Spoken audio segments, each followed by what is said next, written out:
We're gonna get started. Okay, so today we have actually some important material covered. Sorry to see so few people in the room. But thank you all for being here. I heard there were some special lectures in some of your other classes, so maybe that's why. But we have some important material to cover after videos today. As far as videos, today we're going to look at pieces of just two. The first describing turbulence, and just giving a little bit more insight into what turbulent flow looks like, what its characteristics are. We went over this class. We'd like to see a visual of it. I think this one has done particularly well. And remember, we haven't talked about turbulent flow in pipes. So let's start here. And the volume's not working, and we're just going to skip this for tomorrow.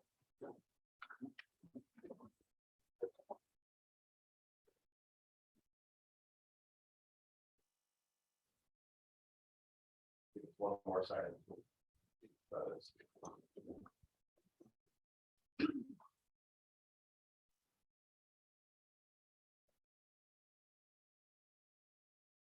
We might be right into material.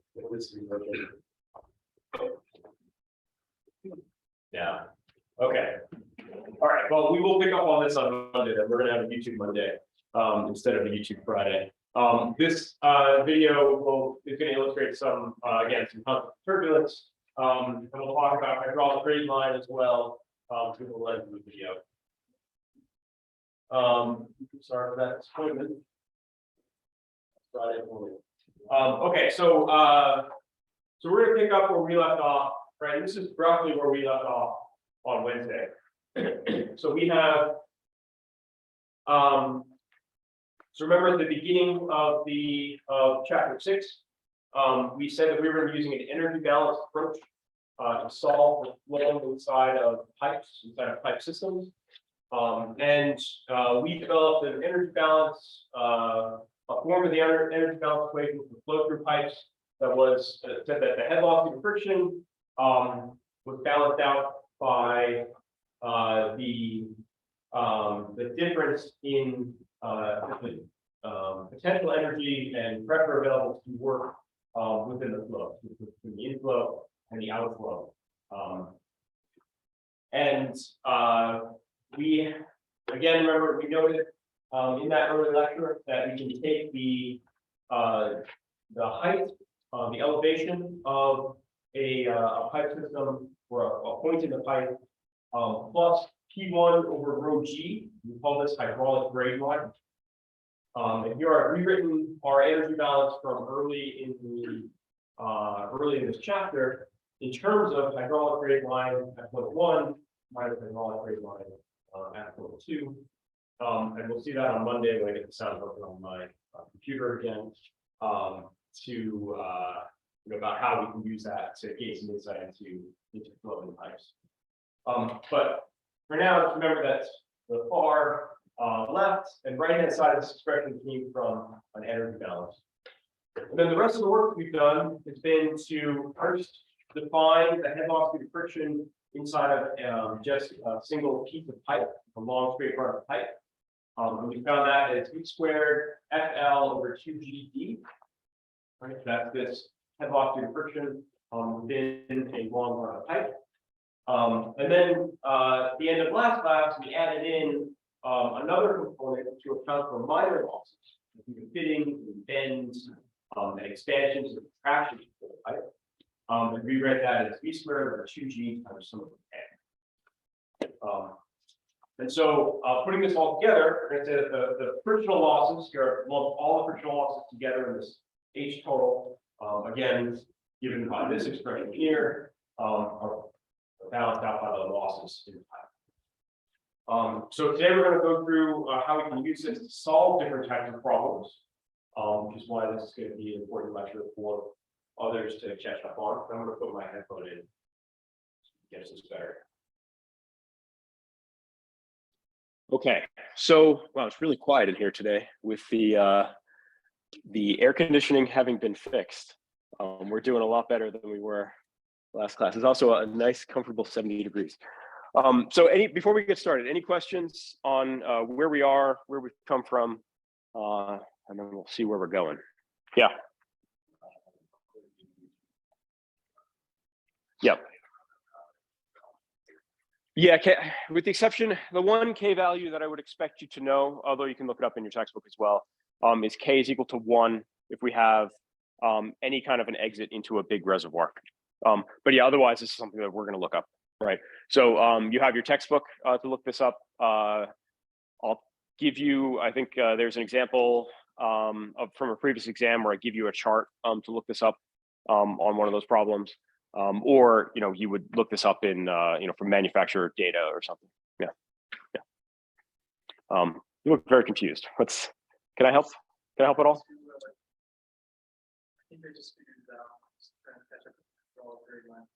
Okay. Yeah. So previously we rewrote this as Z1 minus Z2 plus P1 over rho G minus P2 over rho G. So I've just rearranged that into these groupings of. This is the right hand side. This is the left hand side. So we just consider ourselves from there. We have minor losses in here. These are our minor losses. So this includes this expression includes minor losses. I'm going to go to the next slide because I have it at the top of the next slide for you as well. So that would be for pipe flow problems, including minor losses. This is the expression that we're going to use. Okay. Okay. Great. So we are going to see that there are several types of pipe flow problems that we typically are going to encounter.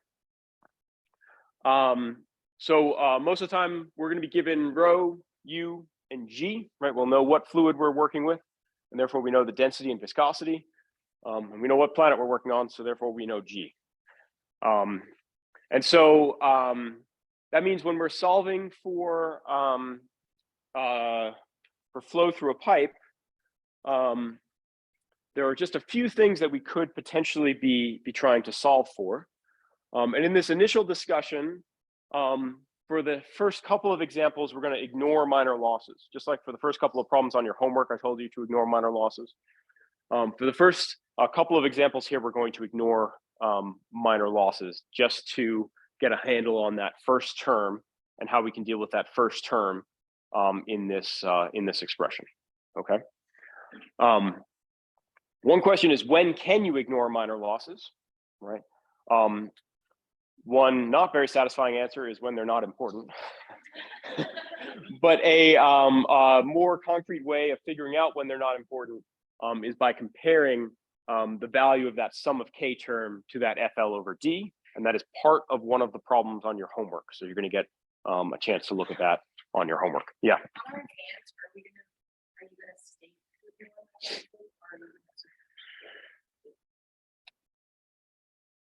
Yeah, on the exam, I'm going to tell you about. I would tell you if there are fittings or things, and then if I'm telling you about it, I expect you to either include it or tell me why it shouldn't be included. Okay. So yeah, if you see a number of fittings in a pipe run or something on the exam, either include them or tell me why it's not important. Okay. Okay. So several types of typical pipe problems that we're going to encounter. The first of these, so we're going to call this a type 1 problem. This is what your text calls them.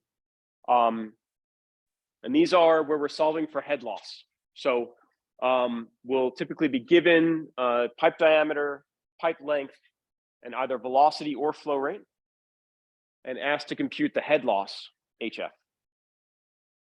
We might sometimes see this as being asked to compute the power of a pump, but that depends on this head loss HF. So again, that's going to be our unknown in a pump power problem. We're going to see that these are going to be one of the more straightforward types of problems that we have to solve when we're dealing with pipe flow. The second would be a flow rate problem. A type 2 problem is a flow rate problem. or velocity problem. So this is where we're given diameter, length, and the head loss due to friction, or maybe the power delivered by a pump. And then we're asked to compute the velocity Q, velocity V, or the flow rate Q. So what we're going to see here is that these types of problems are going to require iteration to solve.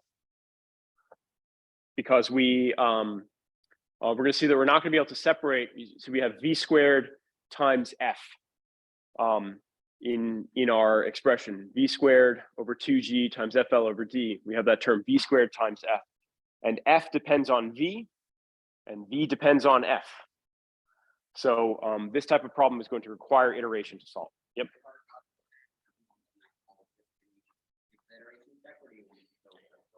I want you to show on the exam, I would want you to show the iteration step. And actually, that's an important question, and you'll see this actually in the homework, where I've given you some previous exams. On a pipe flow type problem, I'll state, if the problem requires iteration, then just show me one and tell me what you would do next.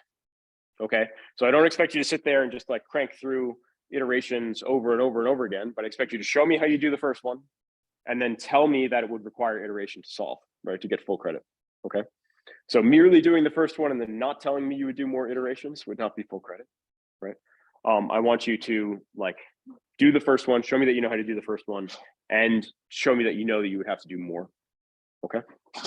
We're going to see that these problems typically converge pretty quickly. So 2 or 3 iterations is typically all it takes. But yeah, on an exam, I really only expect you to do 1 iteration. Yeah.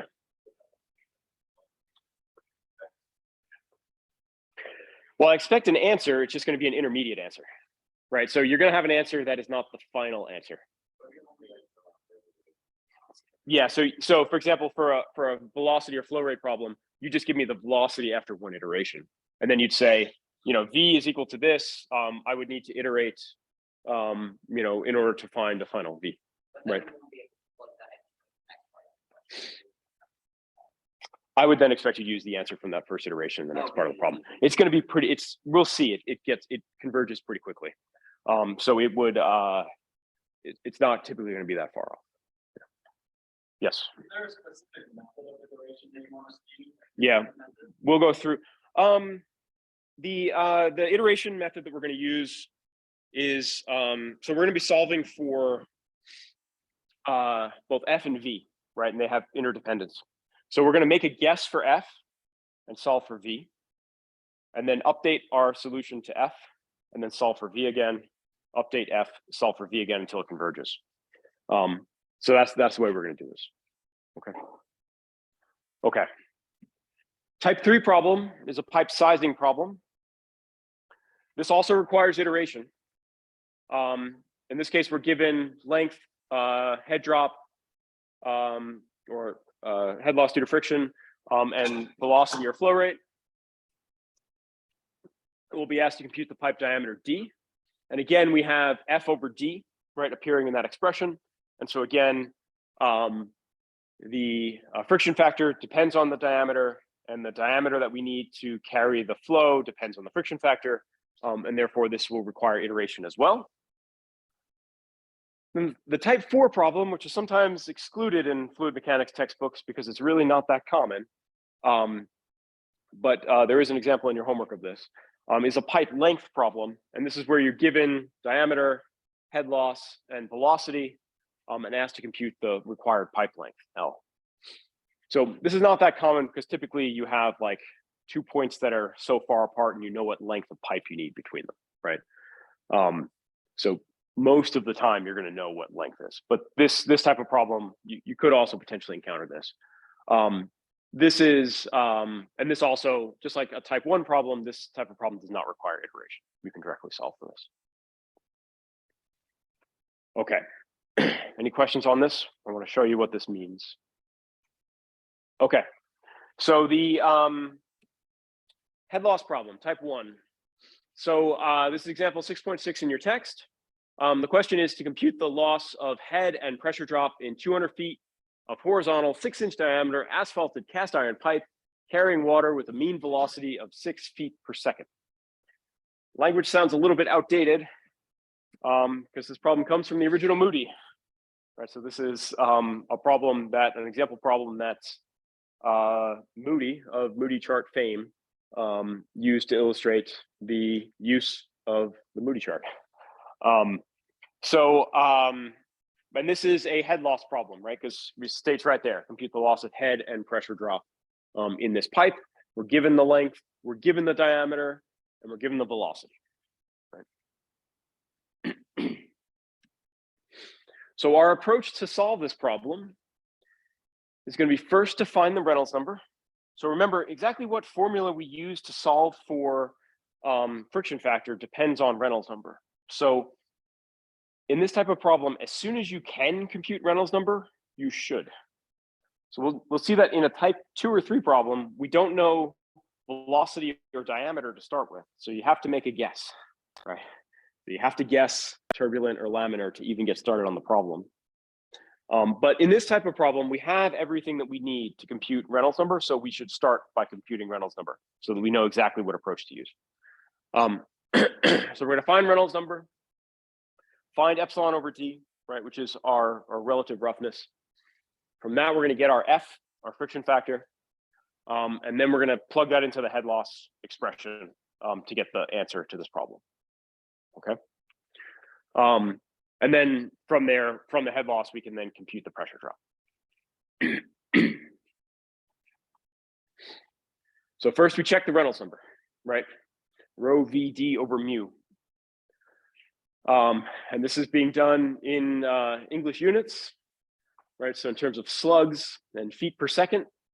One nice thing about Reynolds number is all those English units drop out, right?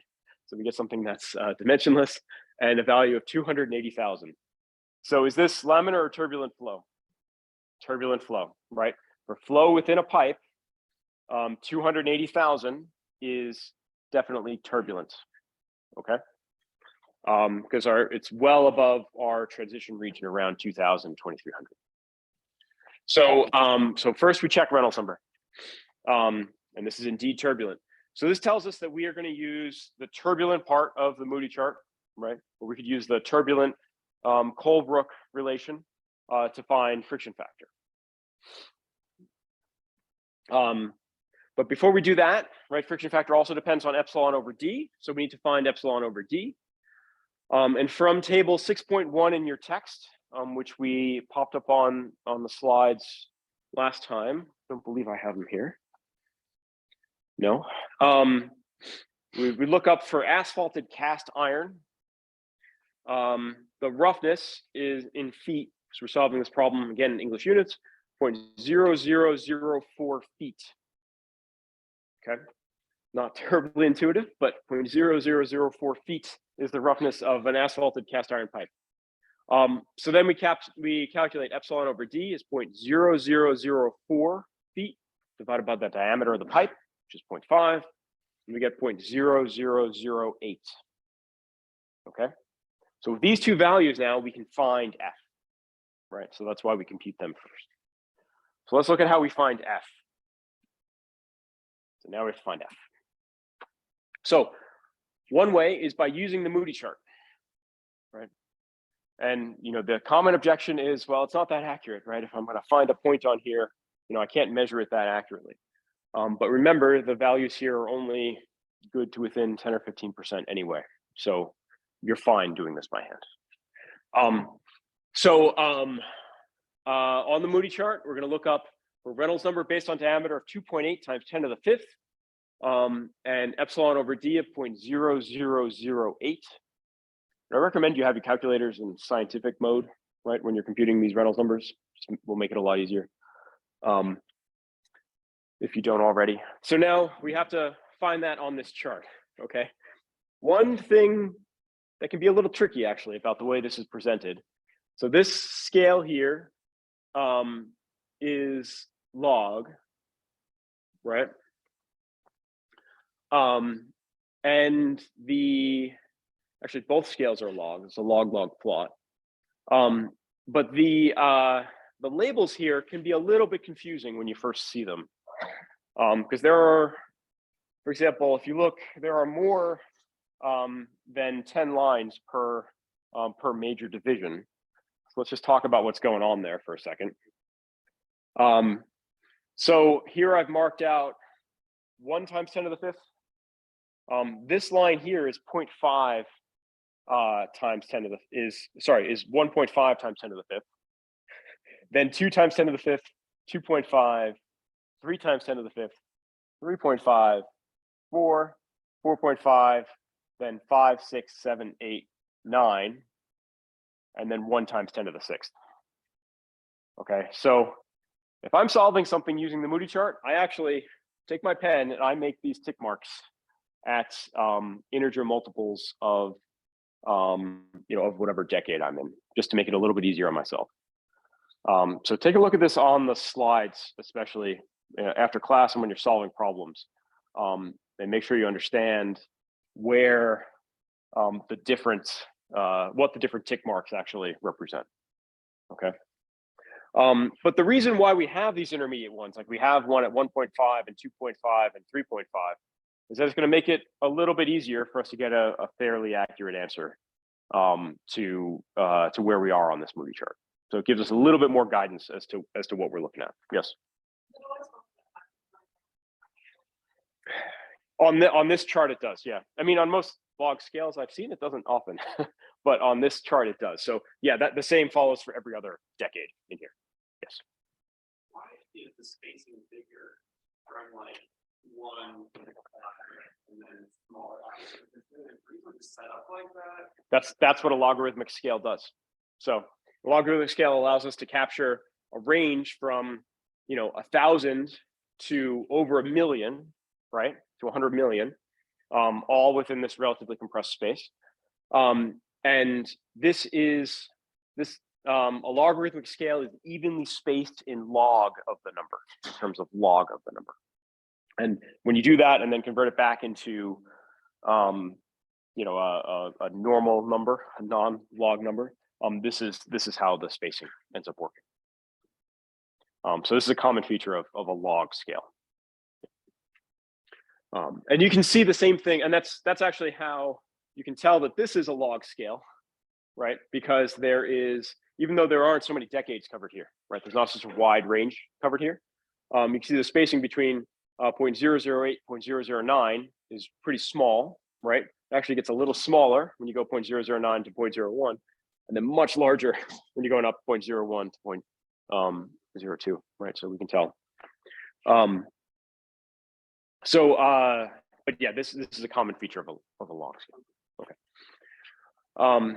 Okay, so we have that marked out, and now we need to find again our friction factor for those two values. So we're going to start at 2.8 times 10 to the 5th, right? The reason I marked these out is that we're in this 10 to the 5th decade. So 2.8 times 10 to the 5th is going to be more than 2, more than 2.5, less than 3. So somewhere right there, just about in the middle, maybe just a little bit off, a little bit higher in the middle. We draw up from that, and we're looking for a value at epsilon over d is 0.0008. So I'm going to look down here at my relative roughness and find the line corresponding to 0.0008, which is this line right here. And so I'm going to follow that line over, follow this line up, and where they meet, that's my estimate for the friction factor, right? So I get 0.02 when I use the Moody chart. Everyone see that? Okay. So I get a friction factor of about 0.02.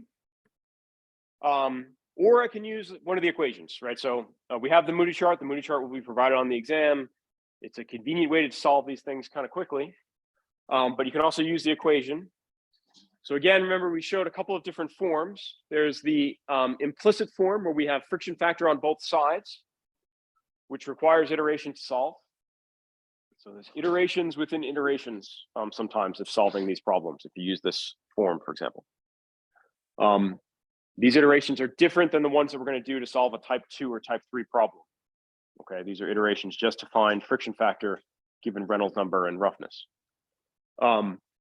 But so in this, from this form, if you plug this into, some kind of a nonlinear solver, then you end up with a friction factor of 0.0198. We also said there was this explicit form, which removes the need for those iterations, to find the friction factor from the expression. And here we get 0.0197. You can see we got answers that were pretty close to each other. 0.02, 0.0197, 0.0198.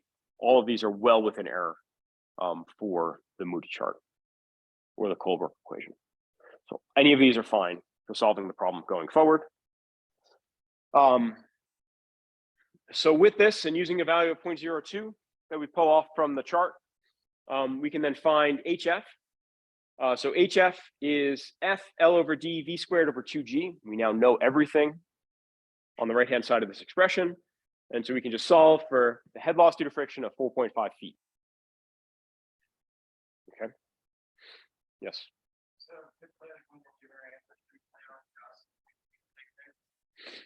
when when you give your final answers, yeah, just 2 sig figs is sufficient. Okay. If you give it to me in 3, I'm not going to be angry. If you give it to me at 5, I probably will be. Okay.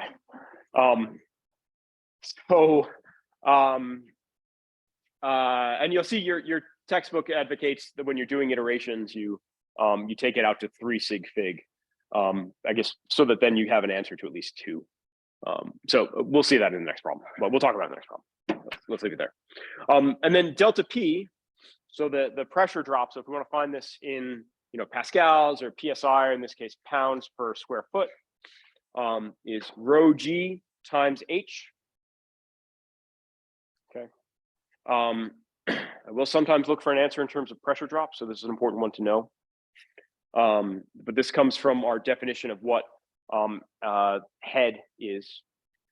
And so again, if we plug in English units, we can plug this in and find 280 pounds per square foot. Okay. So that's a type 1 problem. Any questions on a type 1 problem? And again, you'll get some practice on this on your homework. Okay, so now we have a flow rate problem, or type 2. And we'll see that this one's a little bit tougher to solve. This one requires iteration.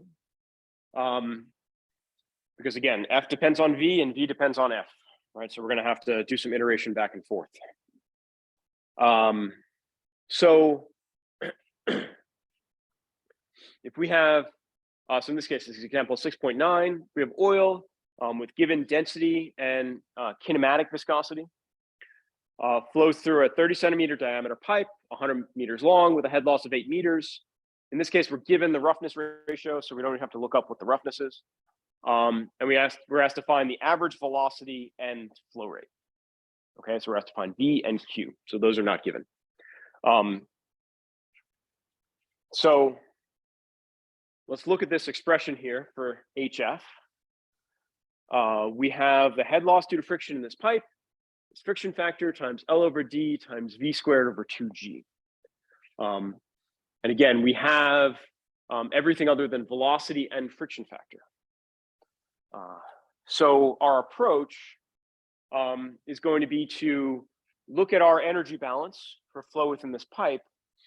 And actually, the way your textbook suggests that you set this up, which is an easier way to set this up, is to solve for F times V squared. So you figure out what F times V squared should be, and then we're going to iterate on F times V squared until that converges. So it's going to simplify our calculations a little bit. Let's look at that. So the friction factor, so in this case, they've taken this thing and rewritten it in terms of friction factor, where we know everything except for this V squared. So if we plug all of that stuff in, and then pull the V squared over to this side, we know that FV squared is 0.471, and to say in SI units, right? So this has units, but it's SI units. What are the units of this thing?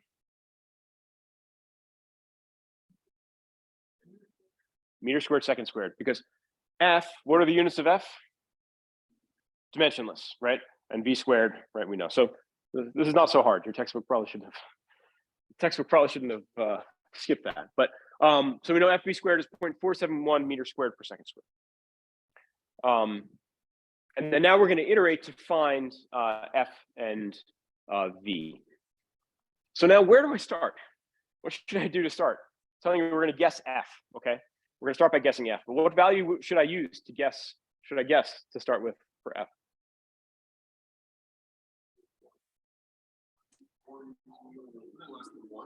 Less than 1, definitely less than 1. Right, look at our values here. They're really only going from 0.008 to 0.1. Okay. So there's not a huge range of values for F. But to make this converge quickly, we can actually use the information that we're given in the problem and something that we know about the shape of this Colebrook equation, right? The plots on Moody. We know that these level out, right? And become independent of Reynolds number, independent of velocity. So what we're going to do is we're going to say we know epsilon over d is 0.0002. And we also know from this expression that these curves become independent of velocity, right, at high Reynolds number. And so we're going to read out the, as our starting point, we're going to use the value at where this curve flattens off, right, the friction factor value at where this curve flattens off. And sometimes we're going to get lucky, right? And it turns out that our velocity puts us in this region and no iteration required, we just solve the problem. Okay. In this case, we'll see that iteration is required, but sometimes if we're out in this full turbulent regime, then that's it. We check the Reynolds number, check that we're in this, fully rough regime, and then we're done. But in this case, we're going to start with the value at 0.0002. When you're reading off these epsilon over d values, mind all the zeros. Okay, it does get a little bit that can get a little bit tricky. So just mind all the zeros. So we start at 0.0002. If we read that over, we're going to be down here, just below that 0.014 line for friction factor. Yes. I'm just wondering, so we're assuming it's real. What does it actually land on? Right? We don't actually know. If it's laminar, then you would end up with a velocity that's far too low, and then you should restart on this 64 over RE thing. Yeah. Yeah. So yeah, you could work your way back to here. Yeah, if it's laminar. And we'll watch the convergence behavior. We'll actually plot the convergence behavior of this, and you'll see how it moves. So we're going to start here, right? So we're going to start at this flat point, at this flat part of the curve, so we're going to guess the fully rough value, or F is 0.014. Right, so we're going to guess that we're on this flat part of the curve, and we're going to start here. And then, so from that, so now with F of 0.014, we plug that back in here and solve for V, right? And then once we have V, we're going to find Reynolds number, right? So that's going to be the velocity from our first iteration. Then we're going to get Reynolds number from our first iteration. Then we're going to look that up and where we are on this curve, right, for Reynolds number. And epsilon over d, we're going to find F again, and then we're going to iterate until convergence. Right, we're going to keep doing this until convergence.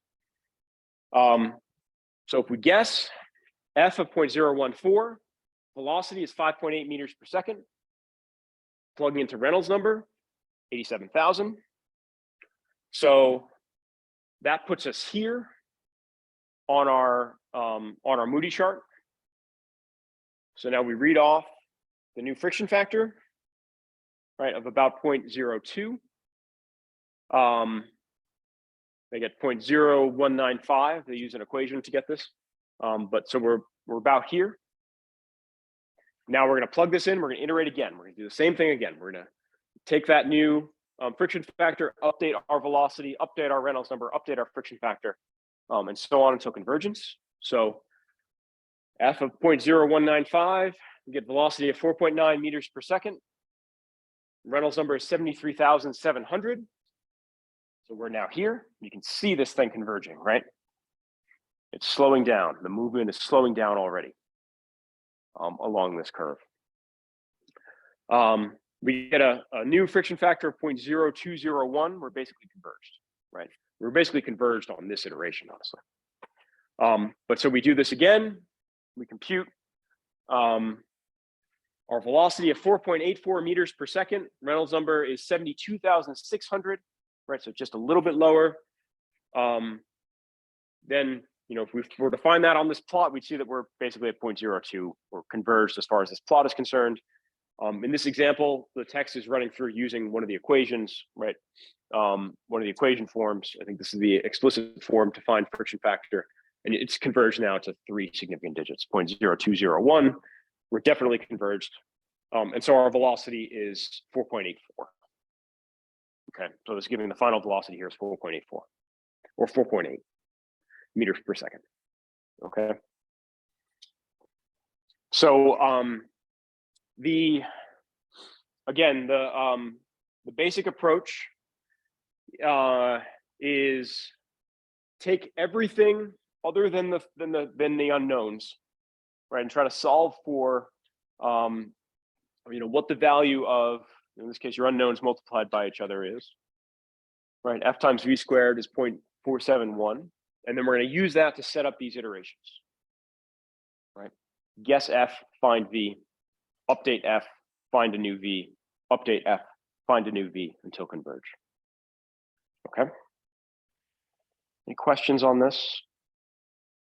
Yeah. So on the exam, we don't have to do iterations on the homework you want us. On the homework, you should. Yeah. Because some of this will come through practice. As you do this a few times, 3 or 4 times per problem, you'll get you'll understand it a little better. Yeah. And then further on that end, when it comes to doing iterations, can we do it like in Excel or something where we can, or like on Python? That way. Yeah. I mean, you can. On the exam, you're not required to go to final convergence, right? So whether or not you have something set up in Excel or Python should be no advantage. Right. Because on the exam, so on the exam, that's an important question. So, if you tell me that like, oh, the answer is 4.8, right? You take these values in, right? Or you plug them into your solver in Excel or Python or something, and you tell me the answer is 4.8, you're going to get some credit for having the final answer and no credit for the rest of the problem. Okay, because I'm not going to accept credit for code here. I want to see you work it out. So on the exam, you're still going to have to work out the problem and show me the work for how you solve the problem. So you're not going to save time, right? By doing it in Excel. Okay. Does that make sense? Okay. All right. So then we're also asked to find, so with velocity of 4.8, we're also asked to find the flow rate. So in this case, it's velocity times the area, pi over 4d squared, and we get 0.342 meter cubed per second. Okay. All right. Type 3 problem. So now we're asked to find the size of pipe required. And this is again going to require some iteration. So here we have a smooth plastic pipe, 8 cubic feet per second of water through 1,000 feet of horizontal pipe with an exit at 15 pounds per square inch. Pressure drop is to be approximately 250 pounds per square inch. So we're given the pressure drop, right? So we're going to be able to find the head loss due to friction right at the start of this problem. And now we have to determine the proper diameter for this pipe. And the second part has a question about whether we can use Schedule 40. And so we're going to have to talk about pipe pressure allowances. So to solve this type of problem, we would also be given Schedule 40 pipe sizes. So one thing to note here, this is important as an engineer, real pipes don't come in any random size you want, right? So when you solve this problem, you might say, okay, I want a 2.856 inch diameter pipe that is what we need.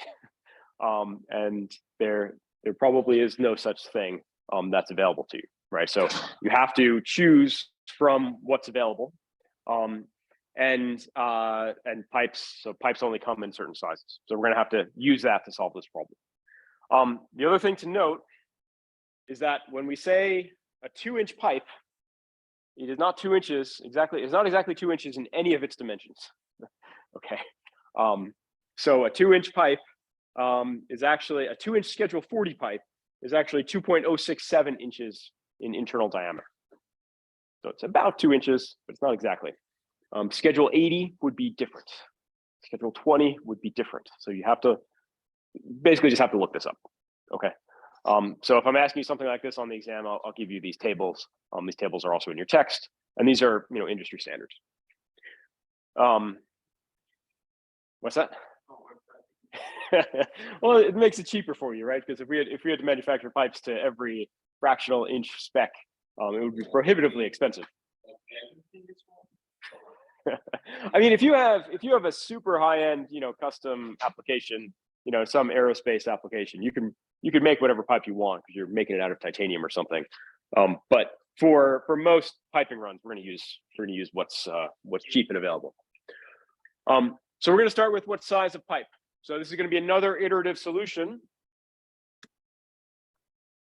So again, we're going to take our friction factor relation and we're going to solve for it in terms of the unknown.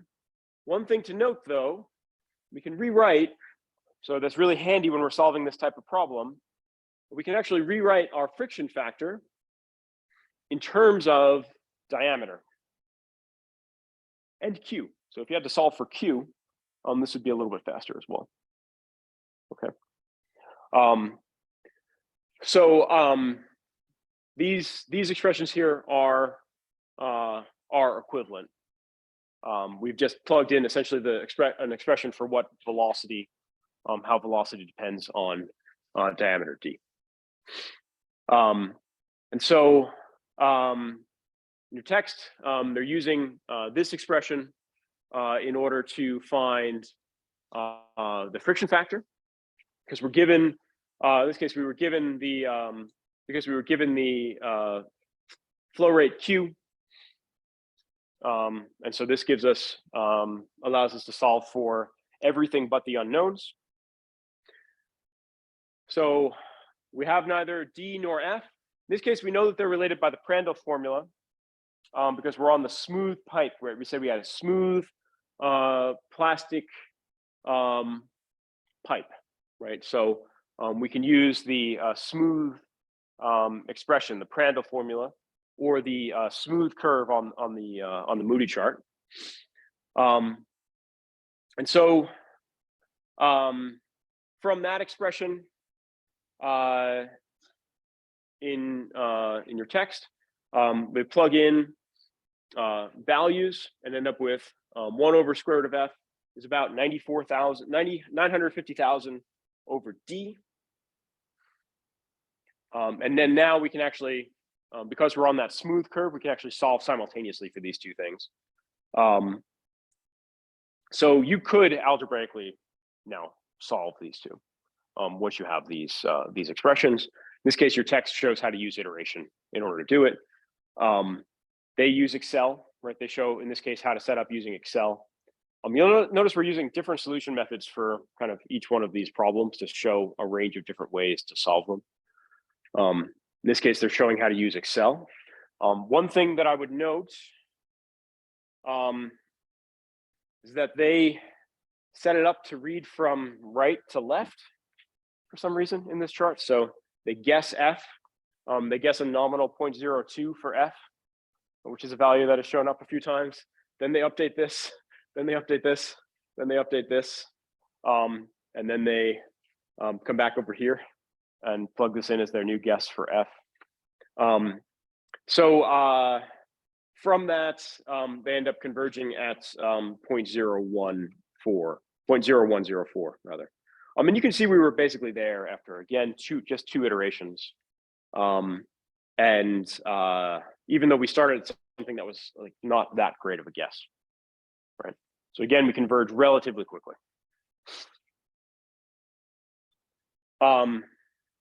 So it converges rapidly to a Reynolds number of about 2 times 10 to the 6 and a friction factor of 0.01. So this gives us a diameter of 0.493 feet, right, as our ideal pipe diameter to match these specs. But now the question is, oh well, this is, sorry, I went too low. But wait, there's more. So the question is now, like, we want to find a 0.493 diameter, right? So we specify a 0.493 diameter pipe. So the question is, do we want to go higher or lower in diameter, right? So we have a maximum specified head loss. So do we want to go higher or lower? Higher, which is written here, but yeah, we want to go higher, right? So we want to go to the next higher size. And so the next highest schedule 40 diameter is going to be about 0.5 feet or 6 inches. Actual size would be 6.065. Right, so we would specify a 6-inch nominal 6-inch pipe, or 6.065 internal diameter. Okay. And then we could go in and recompute what the actual head loss would be, for example.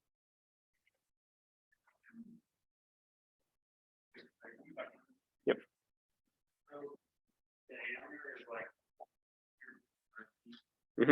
Which is 6 inches. Yeah, I know, imperial, but we have to live with it.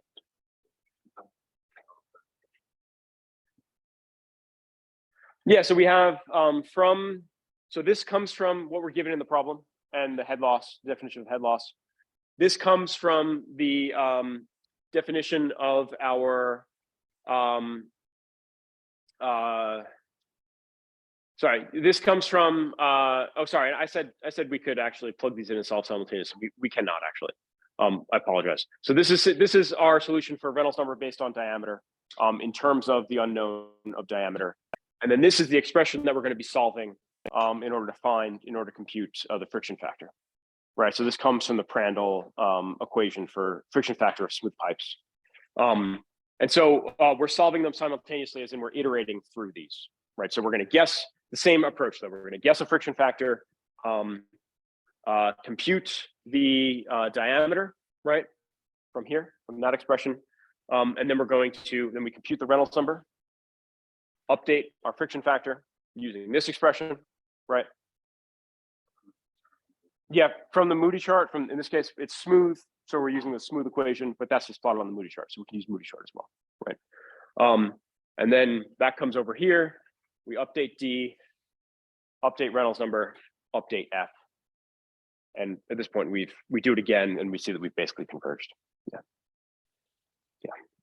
Okay. All right. Last brief thing here. So we're also asked whether Schedule 40 would work, given that the pipe material has an allowable stress of 8,000 pounds per square inch. So where that schedule number comes from is it actually tells us the allowable pressure in the pipe. So the schedule number is 1,000 times the pressure over the allowable stress. So allowable stress is like the stress the material can withstand before it starts to deform. In this case, it's 8,000 pounds per square inch. And so we would take 40 is equal to 1,000 times the maximum pressure over the allowable stress. So we need to find the maximum pressure, which would be at the pipe entrance, where the pressure is highest to drive the flow down the pipe. We're going to see this in the video on Monday when we talk about hydraulic grade line. We're going to see this graphically. But that P max is going to be the pressure at the exit, right, which is atmospheric, plus the delta P across the pipe. So that's 15 plus 250 or 265 pounds per square inch. And so therefore we can find that the required schedule number is at least 33. In this case, our schedule is 40.